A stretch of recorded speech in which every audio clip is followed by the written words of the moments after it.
Welcome everyone to GS&I's first ever virtual cookie kickoff. So sit back and get ready for 45 minutes of interactive cookie fun that is filled with ideas to help your cookie selling season be girl inspired, girl created, girl led. And now let's do this. Introducing our 2020-2021 virtual cookie kickoff MCs. Hi, I'm Jane, and I am a senior Girl Scout. I'm in Troop 130 in the Park North State Line Service Unit, and my favorite cookie is Tag Along. Hi, I'm Niara from Troop 278 in Broken Arrow Service Unit, and my favorite box of Girl Scout cookies are the trefoils. Hi, I'm Charlie from Troop 1039 from the Cheyenne Service Unit, and my favorite cookies are the Samoas. Hi, I'm Sarah from Troop 995 in the Chippewa Service Unit, and my favorite cookies are Lemon Ups. We're ready to get started, are you? Let's hear from Fiona, our CEO of GS&I, to start us off. Oh, hi, I'm just getting ready for our first virtual cookie kickoff. I'm so excited. Excuse me while I set everything up. Hi everyone, so my name's Fiona and I'm the CEO of the Girl Scouts of Northern Illinois, and I know I've met many of you at previous cookie kickoffs because it was so much fun to be at the Ice Hogs in Rockford, and I'm so sad that we can't meet in person this year. But I am the leader of the Girl Scouts of Northern Illinois. I'm thrilled you're with me today, but I want to introduce you to the most important person here today. This is my special friend, Hope, and she's our cookie mascot this year, and who doesn't love a little filly? Isn't she lovely? And you know what our motto is this year? We got this. I know times are hard, aren't they, in COVID? We got this. We're great cookie sellers.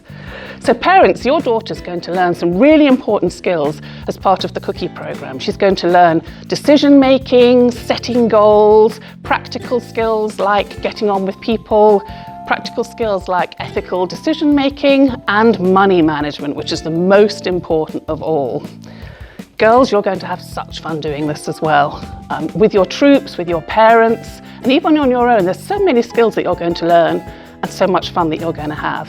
So families and girls can all work on the Cookie Entrepreneur Family Pin. Only the girl gets to wear it, but all the family can help her get it.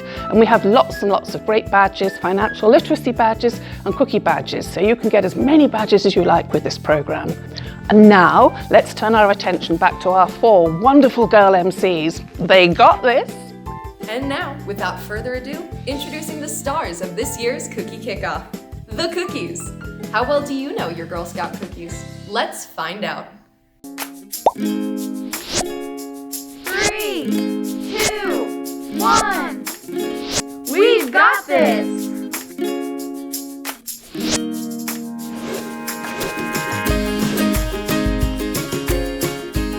Pop open the milk and do a happy dance because it's Girl Scout cookie time. We've got Samoas, Thin Mints, Lemon Ups, and Tagalongs. Do-si-dos, Girl Scout s'mores, toffee-tastics, and trefoils. You mean trefoils? That's what I said, trefoils. Any way you say it, these shortbread cookies are classics. Delightfully simple and satisfying. Hey everybody, as we go along, tell us what cookies you love. Hold up an emoji stick if you have one, or give your favorite a thumbs up, real or virtual. Next up is an all-time favorite, Samoas. Did you know the caramel in Samoas is made in big old-fashioned copper kettles at the bakery? That must be what makes them taste so good. I don't know. I'm a big fan of the toasted coconut and chocolatey stripes too. Let's talk about Tagalongs next. Or do-si-dos. How about both? Both of these cookies have peanut buttery goodness. Did you know that little brownie bakers use about 230,000 pounds of peanut butter a week to bake do-si-dos and Tagalongs? Wow, that is a lot of peanut butter. You sure know a lot about cookies. Thanks. Customers usually buy more when I show off my cookie knowledge. Any lemon fans out there? I know that when I need a lift, I go for Lemon Ups. I love all the inspiring messages baked right in, not to mention the crispy cookie itself. And don't forget the gluten-free cookie. That's right, Toffee-tastic. Rich, buttery cookies with sweet, crunchy toffee bits. Delicious. And I'm also a big fan of Girl Scout s'mores. It's like sitting around a campfire. Did you know one of the first s'mores recipes was published more than 100 years ago in a Girl Scout guidebook? Now who's showing off their cookie knowledge? I know my cookie history too. Wait a minute, isn't there another cookie? Can you guess which one? That's right, it's our bestseller, Thin Mints. Crisp, chocolatey cookies made with natural oil of peppermint. During the peak baking season, Little Brownie makes 4.9 million Thin Mints each day. Wow. Between the two of us, we really do know a lot about cookies. It's all part of being a successful cookie entrepreneur. We have to know our products. That's also why we practice our sales pitches at home with support from our families. Using cookie pitch cards from Girl Scouts of the USA. Okay, now let's really test our cookie knowledge. Lightning round! Which cookies are made with real coconut? Samoas. Which cookies are made with vegan ingredients? Thin Mints. Which cookies are tied to the outdoor badges? Girl Scout s'mores. Which cookie is shaped like the Girl Scout logo? Trefoils. Which cookies have no high fructose corn syrup Are halal certified? and kosher? All of them. You can learn more about all our cookies and their nutritional information on the Girl Scout Cookies website or littlebrownie.com. Bon appetit!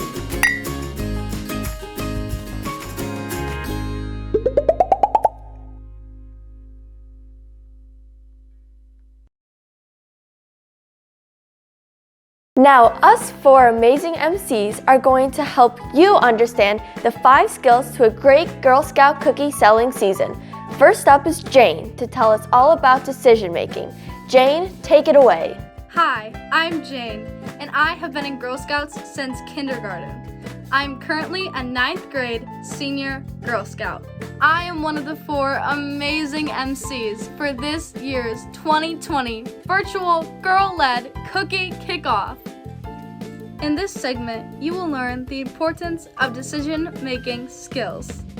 Decision-making is a very important role that plays in everyone's life. Making a decision can lead to so many different outcomes. I will be taking everyone that is watching on a journey to my kitchen to bake a yummy batch of banana bread. I will be making many different decisions on what ingredients to use in the banana bread. Let's get baking! Hi everybody, welcome to my kitchen. The proper thing to do before you start any baking is to wash your hands. I'm going to take my kitchen lemon soap, 2 squirts, and scrub-a-dub-dub. After the soap is rinsed off, take a towel or paper towel and dry your hands. Now it's time to start baking. I'm going to be using 2 separate bowls, one for the dry ingredients and one for the wet ingredients. Our first dry ingredient is baking soda. You take your 1 teaspoon measurement and your baking soda. Measure it out. Once it's measured, dump it in. Our second dry ingredient is salt. I will be making the decision to use table salt instead of sea salt. Measure out your salt. Once that's measured, dump it in the bowl. Our third dry ingredient is flour. I will be taking 1 cup and my flour. Measuring the flour just right. Once the flour is in your 1 cup, take your bowl and dump it in. That's it for our dry ingredients. Now it is time to mix all of our wet ingredients. Our first wet ingredient is butter. I will be making the decision to use stick butter instead of whipped butter. The measurement I need for my butter is ½ a cup. And how do you measure a stick to a cup? Well, on a stick of butter, there are measurements on the side. Simply look for the measurement you need. I need ½ a cup. There it is, ½ a cup. Did you know this whole stick of butter equals half a cup? I will then take the stick butter and put it in a microwave-safe bowl. While the butter is melting in a microwave-safe bowl, it is important for us to touch on a couple safety tips while cookie selling. When door-to-door selling, make sure to stay in neighborhoods you're familiar with, and especially go with an adult. After you complete setting up your online sales site, be sure to share it with friends and family. If you're going to share your video on social media, make sure to take a minute to go over it with your troop leader or trusted adult. Internet safety is just as important as in-person safety. Stay smart and make great decisions when selling. While I was taking the butter out of the microwave, a little of it spilled in the microwave. But that's okay, because I was prepared with paper towel to clean all of it up. How can you be prepared when cookie selling? For example, when you're selling at a cookie booth, make sure to always have extra flavors of the cookie boxes along. On to the next wet ingredient. The next ingredient is 2 eggs. 2 eggs. Cracking the egg and putting it in the bowl. The next ingredient is vanilla. You only need a dash of vanilla. Our last ingredient to banana bread is the bananas. How could we forget the bananas? The recipe I'm using calls for 1 to 3 bananas. I've decided to use 2. When you're making banana bread, you can use 1, 2, or 3. You get to make the decision. You can't have whole bananas in your banana bread, so you have to mash them. I will be using a whisk and my bowl and mashing the bananas. Now that the bananas are all mashed, I will mix the dry and wet ingredients. Here goes nothing. All put in one bowl. Finally, to bring all of the ingredients together, I will take a spatula and mix them. Now that my ingredients are all mixed, have you ever seen banana bread with extra ingredients? I've seen banana bread with walnuts, pecans, M&Ms, chocolate chips, and other stuff. Kind of reminds me at cookie sales. When customers ask me what my favorite flavor is, I always say Thin Mints. How did I decide this? Kept trying different cookies. Now I will be taking my banana bread mix and putting it in my pan, which is already pre-greased. While putting my banana bread into the preheated oven, I make sure to use oven mitts.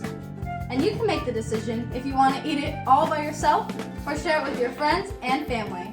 Last but not least, don't forget, cleaning up your kitchen and your baking area is just as important as cleaning up your cookie booth selling stations. Thanks for baking with Jane. Hi everyone, welcome back. I hope you all learned the importance of decision-making skills and how they really do impact your life. Thank you for watching. I'm Jane. And now it's time for Ask Fiona. Hey Fiona, can anyone participate in the Cookie Business Challenge? Well, Jane, I'm wondering if everyone knows what the Cookie Business Challenge is. That's when you, perhaps with the help of your parent or an older sibling, call, telephone or visit a local business, depending on the COVID rules we have at the time, and ask them if they want to buy a whole case or more of cookies. Do you know how many boxes of cookies there are in a case? There's 12. Imagine if they bought more than one case. If they do, you'll get a patch. And the other thing that cookie businesses can do as well is they can donate the cookies that they buy. And if they donate the cookies, they go to our military, to our first responders, and to essential workers. So there's lots of ways that local businesses can support Girl Scouts and perhaps support others in the community as well. Isn't that great? Next up is Niara to tell us all about good money management. Over to you, Niara. I've participated in the Girl Scout Cookie Program for over 10 years now. And to celebrate my 11th year of running my very own cookie business, I've come here to give you all 5 tips on money management. What are the 5 important skills for running your cookie business?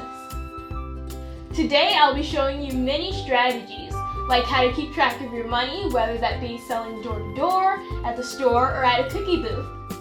While selling in cookie booths, it gets really easy to get overwhelmed by the amount of customers waiting or buying cookies at the exact same time. Because of this, there's a much better chance that you could become nervous and pay less attention to your own actions as you try to meet customer needs. But it's always important to be completely aware of what you're doing at all times. A great way to fix this is to have two girls behind the booth. One takes the orders and distributes the cookies, and the other accounts for all the money in the bank, makes change when needed, and handles all transactions while an adult supervises. Communication is an important asset when it comes to running a cookie booth with your troop or family. Try making up a few more strategies together. While selling door to door, it's your job to keep track of where your order form, envelope, and earned cash is located. It isn't an easy job, but it's one you can become easily capable of with practice. While it's tempting to simply hand off your order form to the parent or guardian with you, it's much better to take accountability and run your business on your own. Check that you have everything in your order form before ringing someone's doorbell and before leaving someone's house. This will save a lot of backtracking that would have been going to find missing items. Also, keep a pad of paper or sticky note in your order form with all the amounts of money that you earned from that day respectively. This saves a ton of confusion for when you get home and want to count up all your money from that selling period. Another thing to remember is that your customers rely on you to help them navigate the order sheet itself and price their order. After all, not all people know that Girl Scout cookies are priced at $5 a box as of the 2020 cookie season in Girl Scouts of Northern Illinois. It's your job to help your customers get exactly what they want and for the exact price. The best way to keep your customers interested and engaged, while being socially distant of course, is to lead the conversation. That means describing each cookie type, providing options for those with dietary restrictions, and verbally keeping track of the total cost of the order. Being transparent and honest with your customers makes it a lot more appealing to order from you. Additionally, I know sometimes for you younger girls it can be difficult remembering how to count by fives. So I came up with a little cheer that you guys could sing when you need to quickly reference your times tables. 5, 10, 15, 20, we've got Thin Mint Smallest plenty, 25, 30, 35, 40, Lemon Ups, Tag-alongs, and Girl Scout S'moresies. Extra note, as a Girl Scout, it's important to remember the full official names of all the Girl Scout cookies before saying anything to a customer. For example, Girl Scout S'moresies, which are actually Girl Scout S'mores. Throughout your entire cookie season, excluding online orders, you should always know where all of your earnings are, whether it be checks or cash. It's actually not a very good idea to keep all funds in the initial order form. Alternatively, you can store your money in a box of some sort, like one you rewarded from a previous cookie season, or a folder or envelope. If you can, try to turn in money every now and then to your troop leader or your troop's cookie manager, and keep receipts instead for the final recount. Depending on your final accounting process, you'll definitely have a lot more faith that you haven't miscounted anything or lost any of the money. Being sure of yourself is a key factor when it comes to financial literacy, and you should practice being economically responsible whenever you can. Say, your troop is trying to decide what they want to spend their cookie money on this year. A trip, activities, resources for badge earning. It's useful to come up with an answer together by setting a monetary goal beforehand. It's always great to have an idea of what you want to do, but once you have a price cap in front of you, it makes it easier to realistically picture your options. After all, you can always adjust your goal. Also, it's a lot more appealing to customers to know what cause their money is going to when they buy a box of Girl Scout cookies. Imagine this scenario. Your troop is planning on starting and completing a journey in April. You will all need to set and reach an individual selling goal to earn the exact amount of money you need to do workshops and buy supplies for the Take Action project. It might seem like a lot of pressure, but it actually makes things a lot easier if you both have a truth goal and a personal selling goal. However, the hardest thing about budgeting is the self-restraint required to learn the skill properly. You'll have to understand that there will be many compromises made to ultimately reach the bigger goal, like missing out on a few small events, or in a real-life setting, passing up a few boxes of candy to keep saving up for a game system. But I know you can handle it. In general, financial literacy is a lot to handle at first, but once you get a ton of practice with it, it'll become as easy as walking and breathing. Break time! Stand up and stretch those legs. Let's make some noise!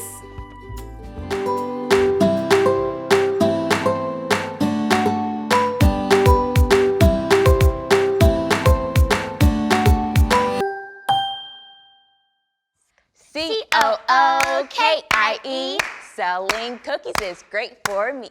COOKIE, We'll reach our goals, just wait and see.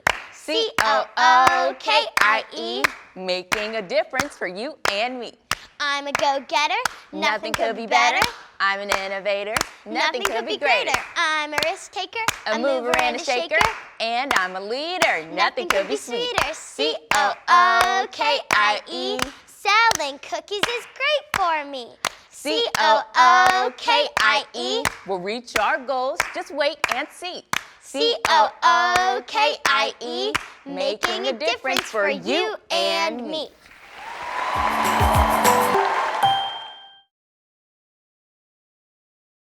Coming up next, people skills are very important in any good cookie business. Here is Charlie to give us some tips in a fun way. Charlie? Hello everyone, I'm Charlie and welcome to the Cookie Kickoff. Today, we're going to learn about people skills by playing People Skills Bingo. The materials you will need are your People Skills Bingo card and either marker, colored pencil, crayon, pencil, anything you really want to cross off the squares with. Now, while you get those materials, I'm going to explain the instructions. So I have a wheel set up with all of the questions, and I'm going to spin the wheel, ask you a question, and you have to look on your bingo card for the correct answer. Are you ready to play? So the first question is going to be, true or false? When talking to a customer, you should be really quiet. True or false? When talking to a customer, you should be really quiet. The correct answer is false. If I'm talking really quiet, you can't hear me. I need to project and be loud but not screaming so the other person can hear me. You ready for the next question?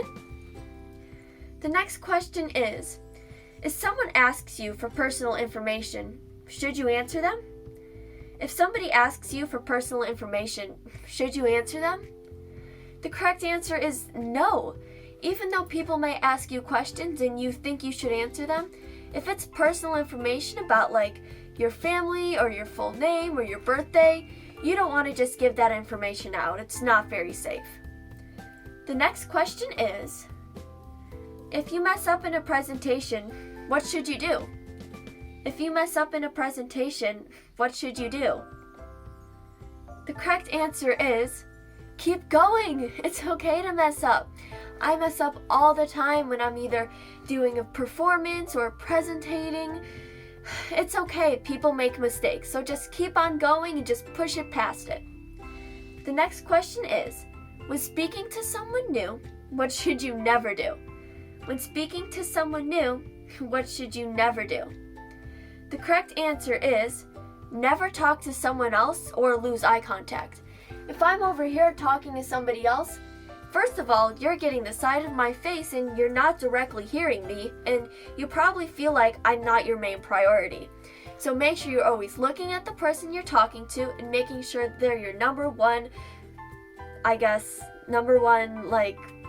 importance. So the next question is, if someone asks you, what's your favorite cookie, how should you respond? If someone asks you, what's your favorite cookie, how should you respond? The correct answer is, it may be, my favorite cookie is a Samoa and I definitely recommend you should try it. If somebody asks you like, hey, do you like a Thin Mint? And maybe you don't entirely like it so much, tell them why, but definitely tell them that they should try it because it's a very popular cookie. Because you want to make sure that just because you don't like something doesn't mean that the other person may not. So make sure you're always telling them your opinion and why or why not. The next question is, what's an important trait you should have for having good people skills? What's an important trait you should have for having good people skills? The correct answer is being social. If I'm super shy and maybe don't want to talk to somebody, then I'm not really interacting with them and having good people skills. So you really want to put yourself out there, try new things, and be super social. The next question is, should you have fun when working with customers? Should you have fun when working with customers? The correct answer is yes, always have fun. Just because it may be something that you're not super comfortable with or that it's your first time doing, still you have to have fun, otherwise what's the point in doing it? The next question is, will you use these skills in the future? Will you ever use these people skills in the future? The correct answer is yes, you'll probably use these skills for the rest of your life. Let's say you're asking someone for directions or you're interviewing for a job. You need to be able to really talk to that person, explain what you want or what you need help with, and just be able to carry on a conversation and have them be able to understand you and really like you and really see that you're outgoing. So our final question is, how should you stand when talking to someone? How should you stand when talking to someone? The correct answer is stand tall, smile, and make eye contact. If I'm over here slouching and not really looking at you, then I don't seem super outgoing and someone you really want to talk to. So make sure you stand tall, smile, and make eye contact. So by now, you should have 2 bingos, one going across the top and one going down the side. Thanks for playing People Skills Bingo with me. Once again, it's time for Ask Fiona. Fiona, can you tell me more about the Gift of Caring opportunity? Charlie, I would love to tell you about the Gift of Caring opportunity because I think this is such an important way that lots of Girl Scouts and customers can help their community. If people don't want to eat the cookies or they're feeling very generous, they can actually buy a box of cookies to donate to a first responder, someone in the military, or essential workers. And what's even better than that, sometimes we ask troops to help us actually deliver them, so you can see the joy on the people's faces when they're getting a box of Thin Mints or Samoas or whatever their favourite box is. I think it's a wonderful way for the community to help us and for us to help other people in the community, don't you? Sarah has recruited a couple of friends, Toffee and Ellie, to help her explain business ethics. Over to you.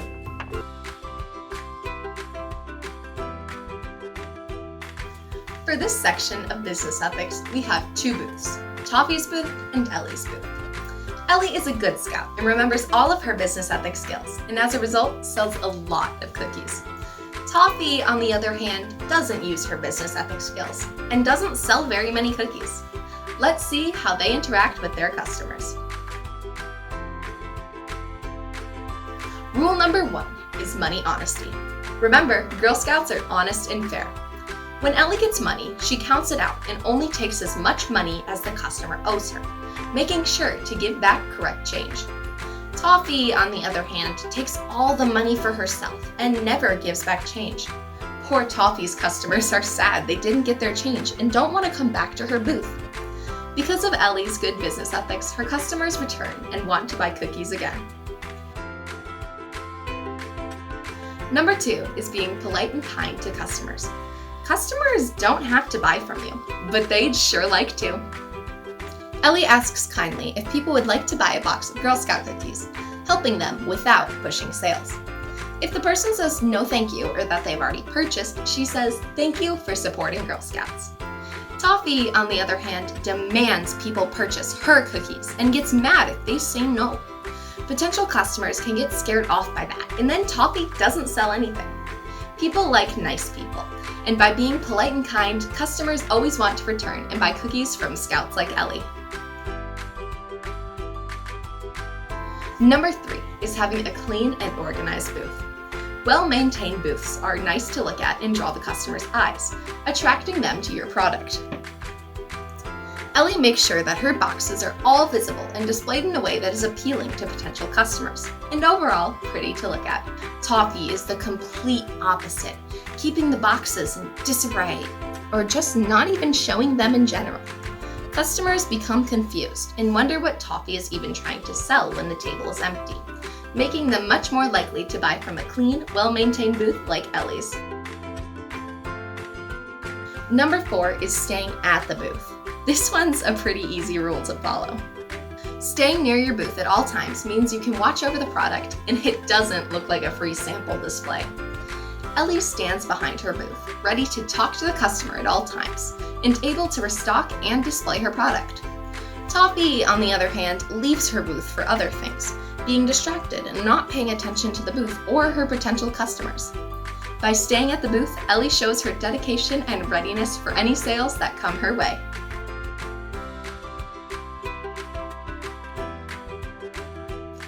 Number 5 is following your store's rules.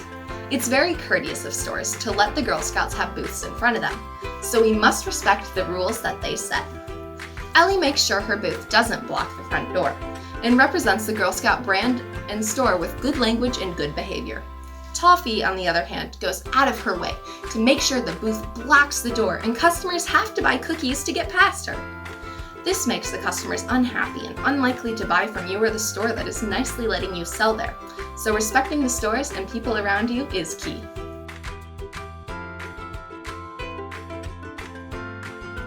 Let's take a look at our 2 booths and see which are following the rules. Here's Toffee's booth, so let's see if it has everything it needs. Number 1, she doesn't display what she's selling, confusing her customers. Number 2, she doesn't have the Girl Scout logo displayed somewhere to show that she's a Girl Scout. Number 3, her booth is messy, unorganized, and just not nice to look at. Number 4, she doesn't treat customers kindly and leaves her booth often. Number 5, she blocks the store's door so customers can't get in. Nope, it doesn't seem like she has the business ethics she needs to have a successful booth. Let's see how Ellie does it. Ellie displays what she's selling. She has the Girl Scout logo displayed somewhere. Her booth is organized. She stays at the booth to talk to customers nicely. And she doesn't block the store's door. Hooray! It looks like Ellie has everything she needs and is ready to sell. Good business ethics lead to happy scouts, happy customers, and lots of cookies sold, so it's important to remember them. Thanks for learning about business ethics with Toffee, Ellie, and I, and we hope you enjoyed. Before you go, remember the most important thing. Always say thank you.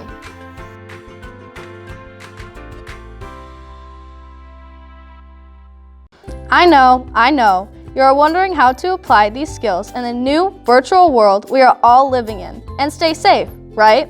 Check out what these girls know.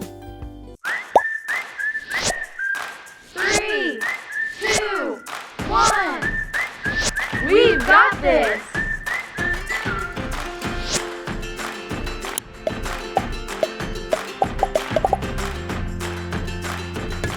Hey there, virtual cookie entrepreneurs. Did you know you can run your cookie business online and learn digital marketing skills? Cookie season might look a little different this year, but that means you can learn creative ways to reach your customers. We're here to help you get set for success. Because we've got this. That's right. Whether your season is virtual, in person, or a little bit of both, you can find brand new resources in the We've Got This toolkit on littlebrownie.com.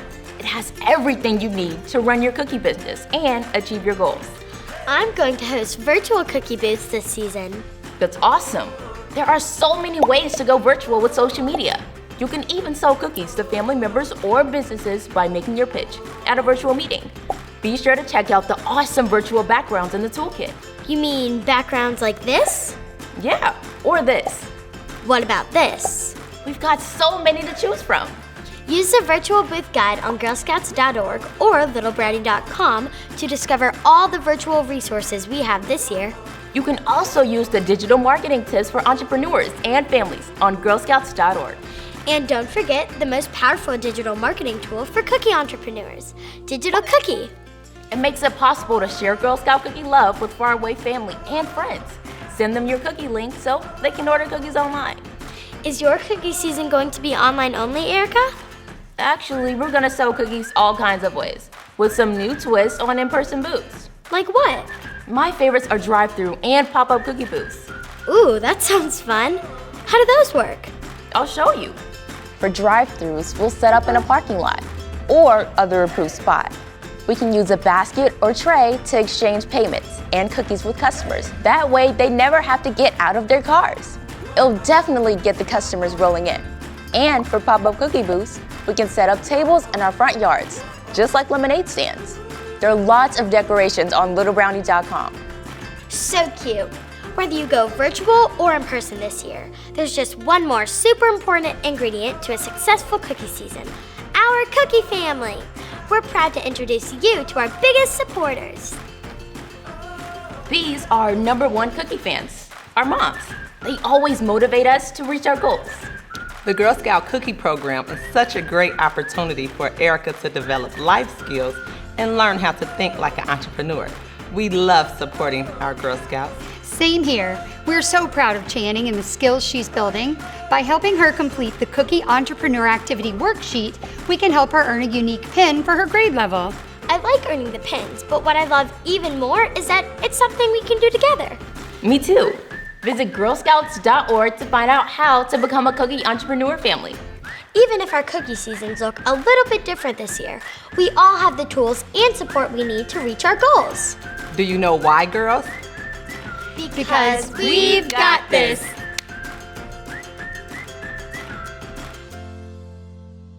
Lastly, and most importantly, we have Fiona.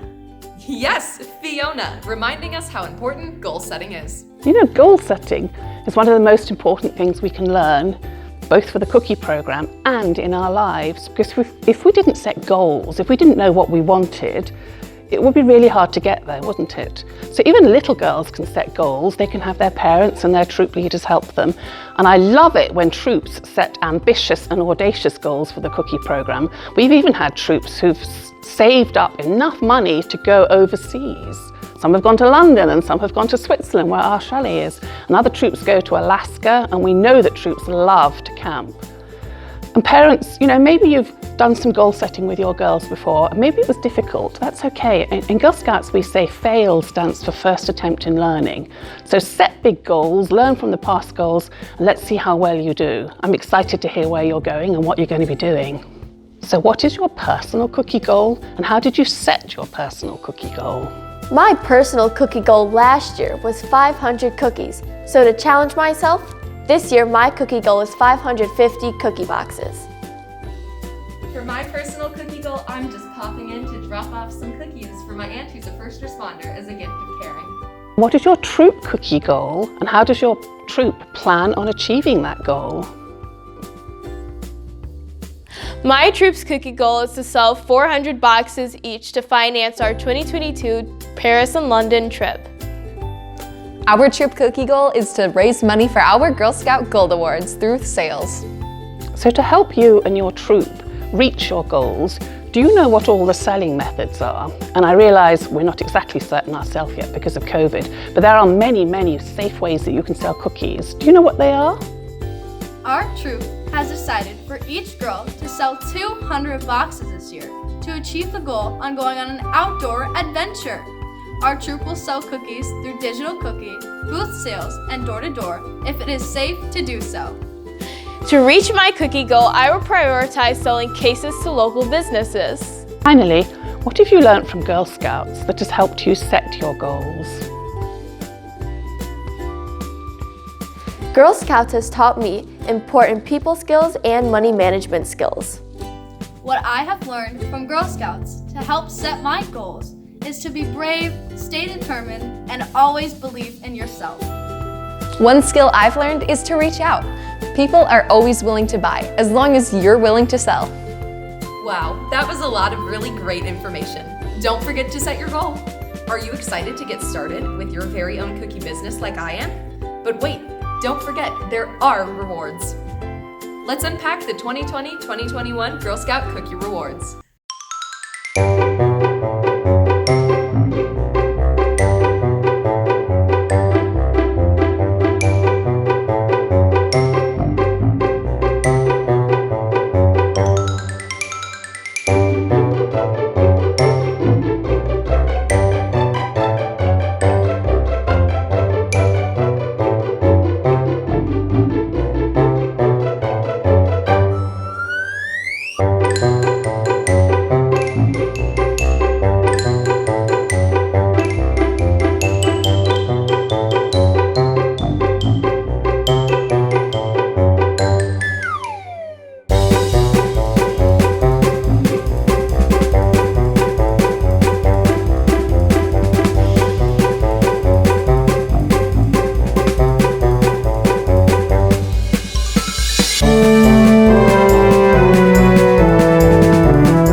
Well, we're completely out of time.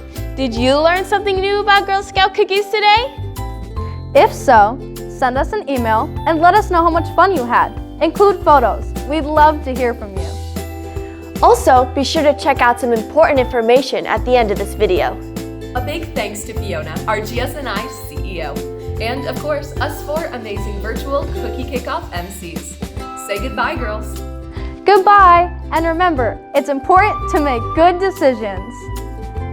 Be sure to practice good money management skills and you will be on your way. Bye-bye! Remember to always treat your customers with respect. See you later! Goodbye, Girl Scouts, and remember, we got this.